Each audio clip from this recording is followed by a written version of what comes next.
നമസ്കാരം. മലയാളി വാർത്തയിലേക്ക് സ്വാഗതം.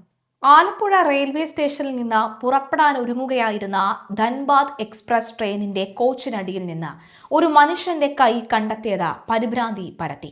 S5 കോച്ചിനടിയിലാണ് തോളെല്ലു മുതൽ കൈപ്പത്തി വരെയുള്ള ഭാഗം കണ്ടെത്തിയത്. അസാധാരണമായ ഈ കണ്ടെത്തൽ റെയിൽവേ ജീവനക്കാരിലും യാത്രക്കാരിലും ആശങ്ക സൃഷ്ടിച്ചു. സംഭവത്തെ തുടർന്ന് ഉന്നത റെയിൽവേ ഉദ്യോഗസ്ഥരും പോലീസും സ്ഥലത്തെത്തി പരിശോധന നടത്തി. സംഭവം അറിഞ്ഞ ഉടൻ തന്നെ കൈ കണ്ടെത്തിയ S5 കോച്ച് ട്രെയിനിൽ നിന്ന് വേർപെടുത്തി കൂടുതൽ പരിശോധനകൾക്കായി പിടിച്ചെടുത്തു. തുടർന്ന് മറ്റു കോച്ചുകളുമായി ധൻബാദ് എക്സ്പ്രസ് സർവീസ് പുനരാരംഭിച്ചു. മൃതദേഹ അവശിഷ്ടം കണ്ടെത്തിയ സാഹചര്യത്തിൽ റെയിൽവേ പോലീസ് ഉടൻ തന്നെ കേസെടുക്കുകയും വിശദമായ അന്വേഷണം ആരംഭിക്കുകയും ചെയ്തു.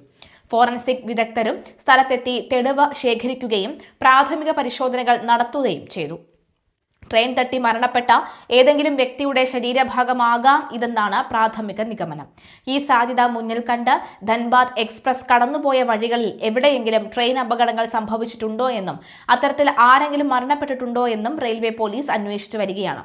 മൃതദേഹ അവശിഷ്ടം ആരുടേതാണ് എന്ന് തിരിച്ചറിയാനുള്ള നടപടികളും പോലീസ് ഊർജിതമാക്കിയിട്ടുണ്ട്.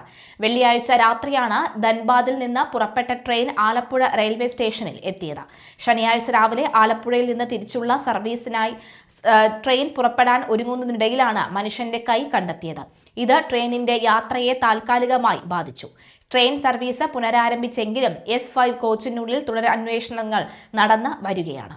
കണ്ടെത്തിയ ശരീരഭാഗം എത്ര പഴക്കമുള്ളതാണെന്നും ട്രെയിനിന്റെ ഏത് ഭാഗത്തു നിന്നാണ് ഇത് കോച്ചിനടിയിൽ കുടുങ്ങിയത് എന്നുമുള്ള കാര്യങ്ങൾ ഫോറൻസിക് റിപ്പോർട്ട് പുറത്തുവന്ന ശേഷമേ വ്യക്തമാവുകയുള്ളൂ. ദുരൂഹതകൾ നിറഞ്ഞ ഈ സംഭവത്തിൽ സത്യം പുറത്തു കൊണ്ടുവരാനുള്ള തീവ്ര ശ്രമത്തിലാണ് റെയിൽവേ പോലീസ്, മറ്റ് അന്വേഷണ ഏജൻസികളും.